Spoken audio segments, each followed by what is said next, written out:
우리 신앙생활에서 가장 중요한 것은 믿음입니다. 믿음이 없이는 하나님을 기쁘시게 할 수 없습니다. 예수님도 백부장의 믿음을 보시고 내가 이스라엘 가운데 이만한 믿음을 보지 못하셨다고 칭찬하셨습니다. 그렇다면 도대체 믿음이 무엇일까요? 우리는 일반적으로 믿음하면 완벽함을 연상합니다. 그래서 절대로 넘어지면 안 되고 흔들림 없이 견고해야 된다고 생각을 합니다. 그러나 오늘 성경은 말합니다. 의인은 넘어지지 않는 것이 아니라 7번 넘어질지라도 8번째 일어난다는 것입니다. 성경은 넘어짐이 잘못된 것이라고 말하지 않습니다. 아니, 성숙을 위해 필요한 것이라고 말합니다.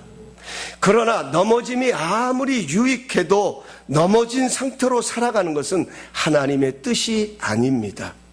하나님의 뜻은 반드시 일어나는 것입니다. 그러므로 넘어짐에 대한 올바른 해석이 필요합니다. 지금 넘어져 아파하는 자리는 성숙을 위해 필요하기 때문에 찾아온 것입니다. 이제 남은 것은 일어나야 합니다. 일어나면 고통과 아픔도 유익이 되는 것입니다. 하나님께 쓰임받은 사람은 넘어지지 않은 사람들이 아닙니다. 넘어진 숫자보다 한 번 더 일어났기 때문에 그들이 쓰임받은 것입니다.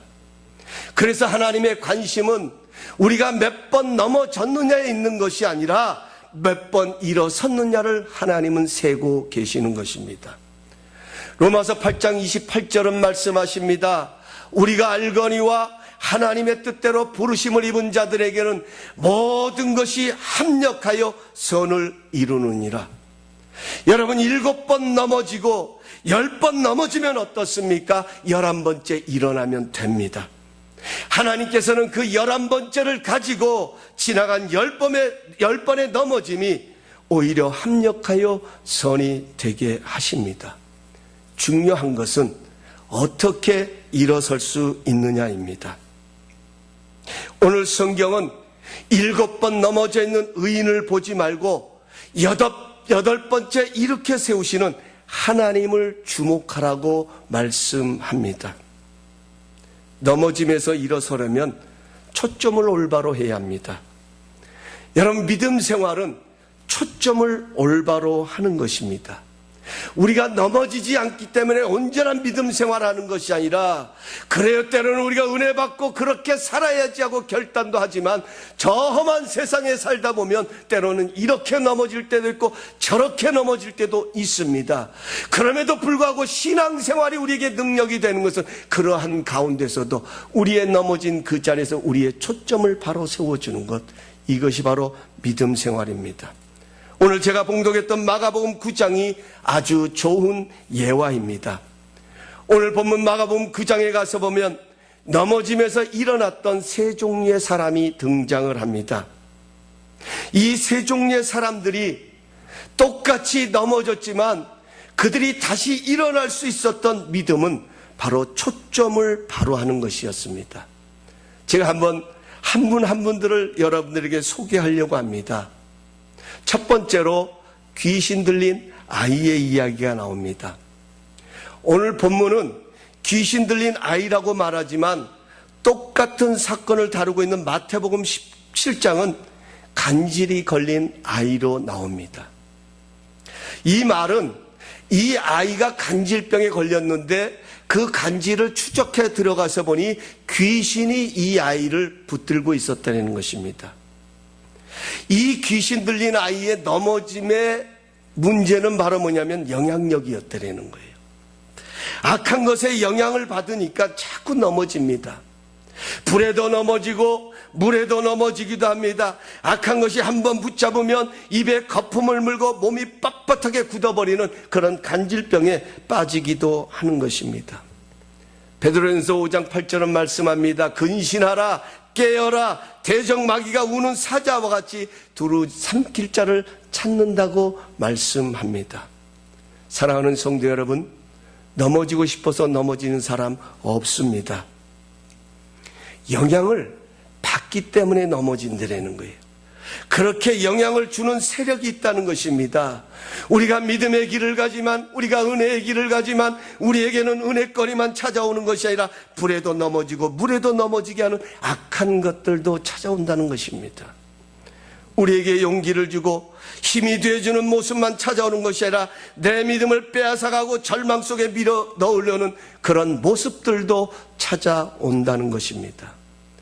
오늘 이 귀신 들린 아이가 어떻게 다시 일어설 수 있었습니까?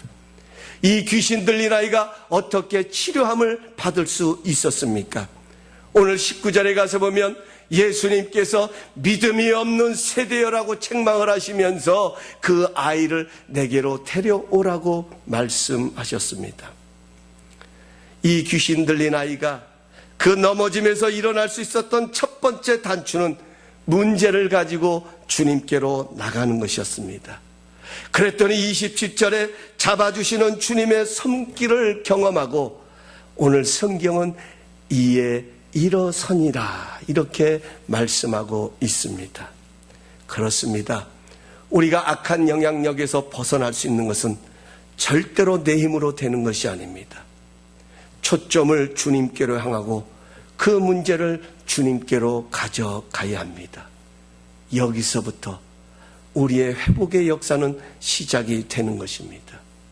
두 번째로 제자들의 넘어진 장면이 기록되어 있습니다. 오늘 이 아이의 귀신 들린 아들을 둔 아버지는 제자들에게 이 아이를 고쳐달라고 데려왔지만 18절에 가서 보면 제자들이 능히 하지 못했더라 이렇게 기록하고 있습니다. 능히 하지 못했다라는 거예요.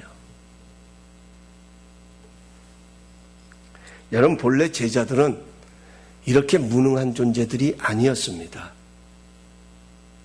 여러분, 왜 넘어졌느냐? 무능함 때문에 넘어지는 거예요. 그런데 본래 제자들은 이렇게 무능한 존재가 아니었습니다. 마태복음 10장에 가서 보면 예수님께서 12제자들을 부르시고 그들에게 더러운 귀신을 쫓아내는 권세를 주시고 모든 질병과 아픔을 고칠 수 있는 능력을 주셔서 저 세상 가운데로 보냈습니다.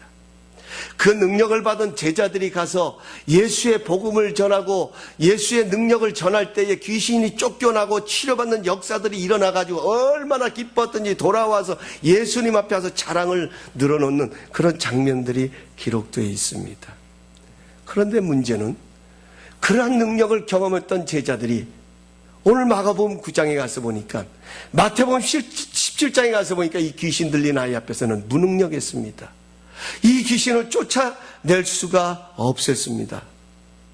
그래서 이 제자들은 너무나도 궁금한 것이었습니다. 왜 그 능력이 지금은 나타나지 않는 것인지. 분명히 우리도 귀신을 쫓아냈었는데 병든 자들을 치료했었는데 왜 이 상황 속에서는 이 귀신을 우리가 쫓을 수 없었던 것인지 제자들은 궁금해서 예수님께 물었습니다. 예수님, 왜 우리는 이 귀신을 쫓아낼 수 없는 것입니까?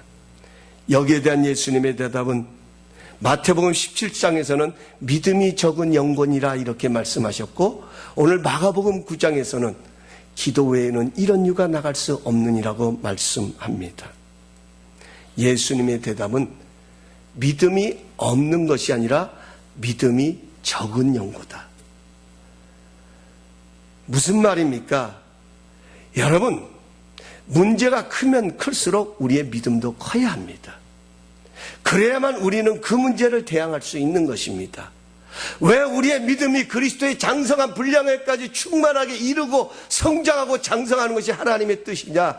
우리의 믿음이 성장하는 만큼 우리는 이 세상에서 담대하게 살아갈 수 있는 것입니다. 믿음이 성장해야 하는데 지난날 누렸던 경험만 가지고 나가려고 하니 안 되는 것입니다. 여러분, 우리가 이 세상을 살아가는 것도 그렇지 않습니까? 지금 우리가 살아가는 세상이 얼마나 급박하게 돌아갑니까? 얼마나 급변합니까? 하루가 다르게 새로워집니다. 정말로 감당할 수 없는 그런 일들이 얼마나 많이 일어나고 있습니까? 여러분, 우리는 날마다 그 세상 속에 살아가기 위해서는 우리 자신들이 거기에 적응할 수 있는 그런 능력을 배양하는 것이 얼마나 중요하냐는 거예요. 믿음도 마찬가지인 거예요. 우리에게 찾아오는 상황은 항상 똑같은 상황만 찾아오는 것이 아니에요. 참으로 신기합니다. 우리는 위대하고 싶습니다. 하나님 앞에 크게 쓰임받고 싶습니다. 그런데 문제는 하나님 앞에 크게 쓰임받는 것이 왜 이렇게 힘듭니까? 왜 이렇게 어렵습니까? 왜 이렇게 가는 길이 힘들고 정말로 어려운가 하는 것입니다. 제자들은 이 어렸을 때부터 날 때부터 된 귀신이라는 거예요. 지금 이 아이의 질병은요, 어느 날 어느 순간에 그냥 찾아온 것이 아니라 예수님께서 물었어요. 이 아이가 언제부터 이렇게 됐느냐? 그랬더니 아버지의 대답이 어릴 때부터였습니다. 어릴 때부터였습니다. 여러분, 우리는요, 그저 성경에 있는 하나의 스토리니까 생각하지만 정말 우리가 부모의 심정으로 한번 생각해 보시자는 거예요. 여러분, 어렸을 때부터, 태어날 때부터 이 아이가 귀신 들려가지고요, 그 귀신이 붙들면 그냥 넘어지는 거예요. 시도 때도 없이 넘어지는 거예요. 거품을 물어내는 거예요. 여러분, 온몸이 뻣뻣해서 움직이지도 못하는 이런 자녀를 보는 부모의 심정이 어떻겠냐는 거예요. 이렇게 어려서부터 귀신 들린 이 귀신을 쫓아내려면 제자들의 믿음도 그만큼 커야 된다는 것입니다. 믿음이 적은 이유는 기도하지 않기 때문이라는 것입니다. 기도의 삶을 살지 못할 때에, 기도의 능력을 잃어버릴 때에, 기도의 영성이 사라질 때에 하나님을 향한 신뢰도 흔들릴 수밖에 없다는 거예요. 여러분, 기도가 뭡니까? 왜 기도하라고 말합니까? 왜 쉬지 말고 기도하라고 말씀하고 있습니까? 여러분, 기도의 능력은 우리의 초점을 주님께 맞추는 데 있습니다. 우리는 기도를 통해 하나님을 바라봅니다. 우리는 기도를 통해 하나님의 하나님 되심을 인정하는 것입니다. 우리는 기도를 통해 하나님과 호흡합니다. 하나님이 우리의 기도를 기뻐하시는 이유가 바로 여기에 있습니다. 하나님이 우리와 함께 일하실 때는 우리가 기도할 때입니다. 저도 이 말씀을 준비하면서 한번 제 자신을 돌아보았습니다. 저도 지금까지 목회 생활을 하면서 가장 힘이 있고 가장 능력이 될 때는 그래도 기도가 힘이 있을 때였습니다. 반대로 기도가 힘을 잃을 때 모든 것이 힘들고 점점 어려워지고 마음은 더욱더 곤고해지는 것을 느끼게 됩니다. 우리 교회를 바라보면서도 그런 생각을 가졌습니다. 여러분, 우리 교회가 부흥되는 것 얼마나 중요합니까? 정말 간절히 사모합니다. 교회가 부흥되어야 합니다. 이것이 하나님의 뜻입니다. 그런데요, 제가 이 말씀을 보면서 제 마음속에 정말 두려운 것은 우리 교회가 부흥하지 못하는 것이 아니라 우리 교회 속에 능력이 나타나지 않는 것입니다. 능력이 나타나지 않는 것. 그냥 능력이 나타나지 않는다니까 그냥 매일같이 안진뱅이가 일어나고 어떤 기적이 나타나고, 물론 이것도 능력이 되겠습니다마는 말씀의 능력, 사랑의 능력, 찬양의 능력, 봉사의 능력, 칭찬의 능력, 여러분, 이 모든 것들이 얼마나 우리에게 힘이 되어집니까? 이런 것들이 우리의 삶을 세워줄 수 있는 원동력이 되어진다는 것입니다. 사랑하는 성도 여러분, 하나님은 넘어진 숫자보다 일어난 숫자를 세고 계십니다. 우리의 가정, 우리의 교회, 우리 자신들이 다시 일어설 수 있는 첫걸음은 문제를 가지고 주님께로 나가야 합니다. 그 주님께로 나가는 첫걸음이 바로 기도의 회복인 것입니다. 특별히 우리 교회는 기도로 세워진 교회입니다. 여러분의 가정은 어떻습니까? 여러분의 일터는 어떻습니까? 여러분, 기도로 세워진 가정이 아닙니까? 기도로 세워진 일터가 아닙니까? 하나님께서는요, 분명한 것은 기도로 함께 하셨습니다. 하나님께서는 우리의 기도를 기뻐하셔서 우리가 모여서 기도할 때마다 손을 모으고 힘들고 어려워도 그 하나님을 의지할 때에 하나님은 그 기도와 함께 하셔서 오늘 여기까지 우리를 인도하여 주셨다는 사실입니다. 이 말은 하나님은 우리의 기도를 기뻐하신다는 뜻입니다. 왜 하나님은 우리의 기도를 기뻐하실까요? 기도로 우리가 하나님께 초점을 맞추고 바라보고 있기 때문인 것입니다. 우리에게 아픔이 없어서가 아니에요. 우리에게 어려움이 없어서가 아니에요. 아니, 오히려 너무나도 힘들어요. 너무나도 아파요. 너무나도 고통스러워요. 왜 이렇게 어려운지 모르겠어요. 그러나 그런 상황 속에서도 묵묵히 하나님을 바라보고 있는 그 모습을 바라보시는 하나님, 여러분, 우리의 기도를 기뻐하실 수밖에 없다는 것입니다. 세 번째로요, 아이의 아버지의 모습입니다. 이 아버지의 문제는 예수님에 대한 믿음이 적극적이지 못했습니다. 22절 하반절에 보면 하실 수 있거든이 우리를 불쌍히 여기서 좀 도와달라고 요청을 합니다. 여러분, 왜 아버지는 이런 말을 했을까요?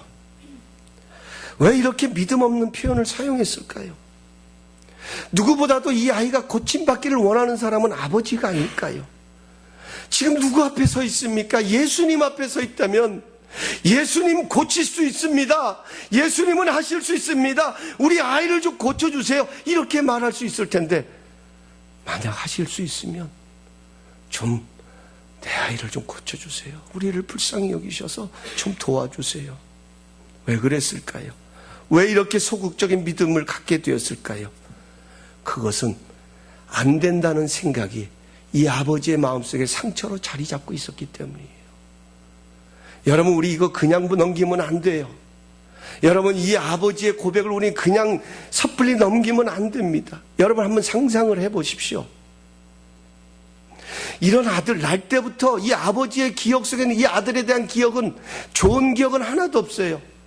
넘어지고 불에 넘어지고 물에 넘어지고 귀신에게 붙들려 살아가는 그것만을 바라봤던 아버지의 마음 한 가지, 제자들에게 데리고 왔을 때는 기대감이 있지 않겠어요? 그래, 저 사람들이라면 할 수 있을 거야. 저 사람들이라면, 그래도 예수님의 분신인 저 제자들이라면 고칠 수 있을 거야. 그 믿음 가지고 나왔지 않겠어요? 근데 아무리 씨름을 해도 안 되는 거예요. 여러분, 우리의 믿음의 생활엔 이런 모습 없습니까? 내가 어려운 일을 만나면요, 내가 힘든 일을 만나면 그래 기도해야 돼. 그래 더 나가서 하나님을 찾아야 돼. 그래서 여러분, 그 간절한 마음을 가지고 하나님을 찾습니다. 예수님께로 나와 기도합니다. 예배의 자리에 나옵니다. 교회를 찾아 나옵니다. 그런데 정작 내 삶에는 아무런 일이 일어나지 않을 때에 여러분, 그 절망감을 맛보셨습니까? 그 실망감을 맛보신 적이 있습니까?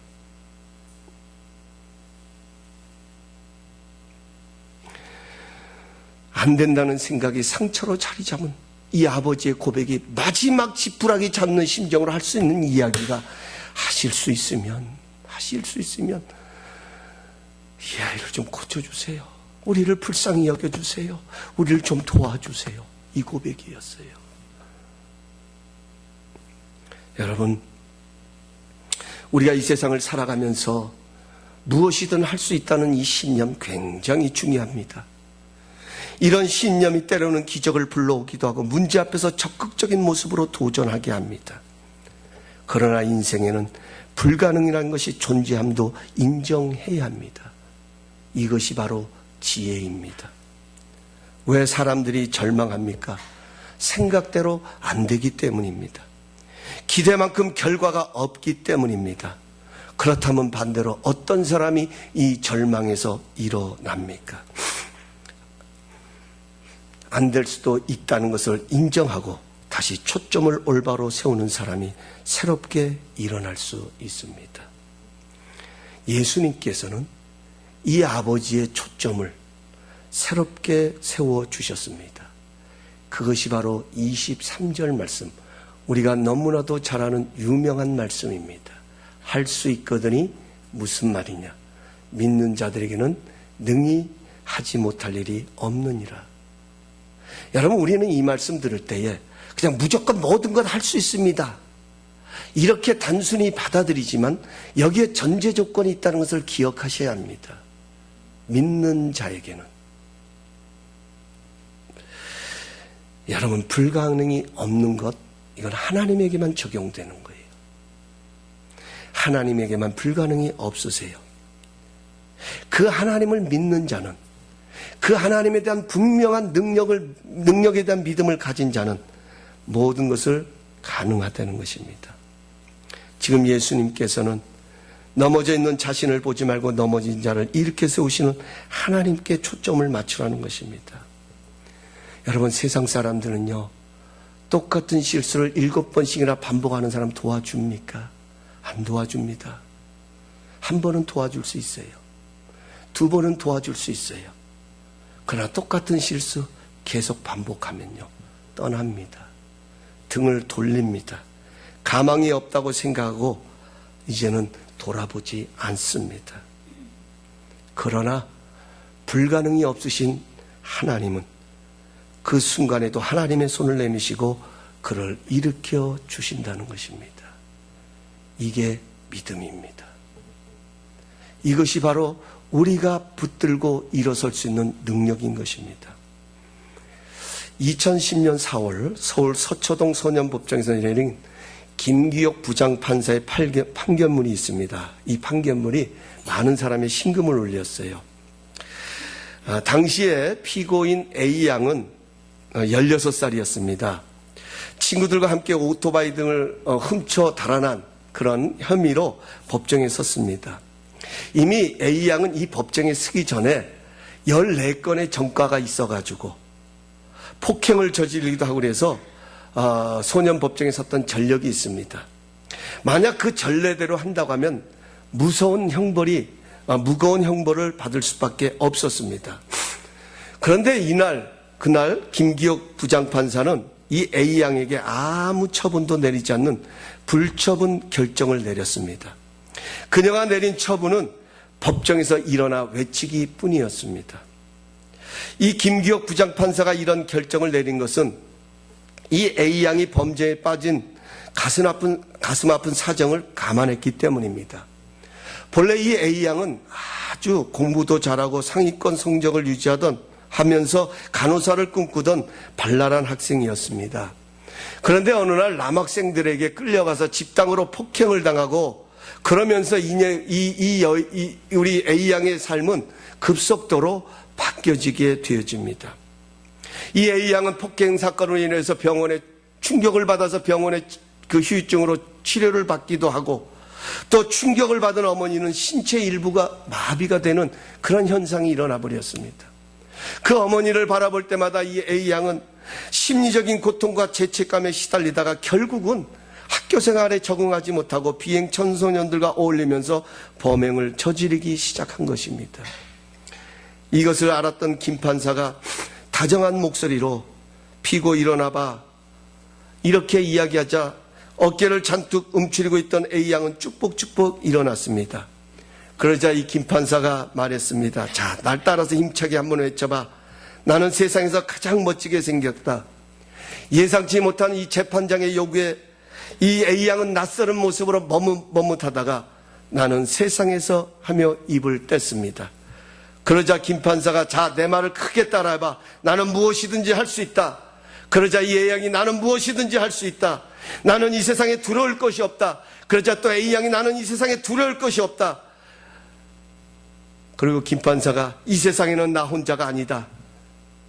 이 소리를 큰 소리로 따라하던 A양은 이 세상에는 나 혼자가 아니다라고 외칠 때 참았던 울음을 터뜨렸습니다.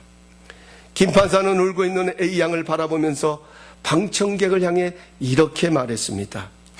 이 아이는 가해자로 재판장에 서 있습니다. 그러나 이렇게 삶이 망가진 것을 알면 누가 가해자라고 쉽게 말하겠습니까? 이 아이의 잘못이 있다면 자존감을 잃어버린 것입니다. 그러니 스스로 자존감을 찾게 하는 처분을 내려야겠지요. 그 말을 하면서 눈시울이 붉어진 김 판사는 눈물 범벅이 된 A양을 앞으로 불러 세웠습니다. 그러면서 다정스러운 목소리로 이렇게 말합니다. 이 세상에서 누가 제일 중요할까? 그건 바로 너야. 그 사실만 잊지 않으면 돼. 그러면 지금처럼 힘든 일도 이겨낼 수 있을 거야. 그리고 두 손을 쭉 뻗어 A양의 손을 꽉 잡았습니다. 그러면서 이렇게 말하는 것입니다. 마음 같아서는 너를 안아주고 싶은데 너와 나 사이에는 법대가 가로막혀 있어. 이 정도 할 수밖에 없어. 미안하구나. 가족은 물론이고 그 재판정에서 그 법정 그 판결을 지켜보던 모든 방청객들까지 눈시울이 붉어지는 그런 판결물이었습니다. 이 김판사는 14번에 넘어진 소녀의 죄를 보기보다 그 소녀가 죄에 14번이나 넘어진 이유를 알고 있었기에 이런 결정을 내리고 소녀에게 손을 내밀어 줄 수 있었습니다. 사랑하는 성도 여러분, 믿음이 무엇입니까? 성경은 믿음은 바라는 것들의 실상이요 보이지 않는 것들의 증거라고 말합니다. 믿음은 보이지 않는 것을 보이는 것처럼 보는 것입니다. 넘어져 있는 우리를 향해 내밀고 계시는 보이지 않는 손을 볼 줄 아는 것, 그것이 믿음입니다.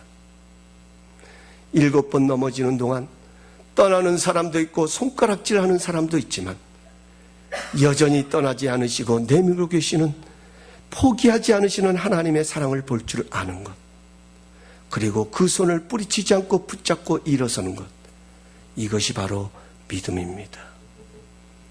믿음의 사람들은 넘어지지 않는 사람이 아니라 넘어짐에서 일어서서 쓰임받은 사람입니다. 3번이나 주님을 모른다고 부인했으나 갈릴리 바다까지 자기를 찾아와 내밀어 주시는 주님의 손을 붙잡았던 베드로, 불순종하면서 다시스로 도망하는 자신에게 큰 물고기를 보내심으로 내밀어 주신 하나님의 손을 볼 줄 알았던 요나, 속임수 때문에 하란으로 도망갔으나 하늘의 문을 열고 내미신 하나님의 큰 손을 보면서 하나님이 과연 여기 계시건을 내가 알지 못했다고 고백했던 야곱, 이들처럼 지금도 우리를 향해 내밀고 계시는 하나님의 손을 볼 줄 안다면 우리 역시 넘어짐에서 다시 일어나는 회복의 주인공이 될 것입니다. 사랑하는 성도 여러분, 하나님은 왜 이렇게 우리를 사랑하실까요? 왜 이렇게 연약한 우리를 포기하지 못하시는 것일까요? 한 번 잡아 일으켜줬으면 제대로 가야 되는데 7번씩 넘어지면서도 왜 하나님은 8번째 일으켜 세우시는 것일까요? 이것을 설명할 수 있는 길은 은혜밖에 없습니다. 하나님의 은혜 때문입니다.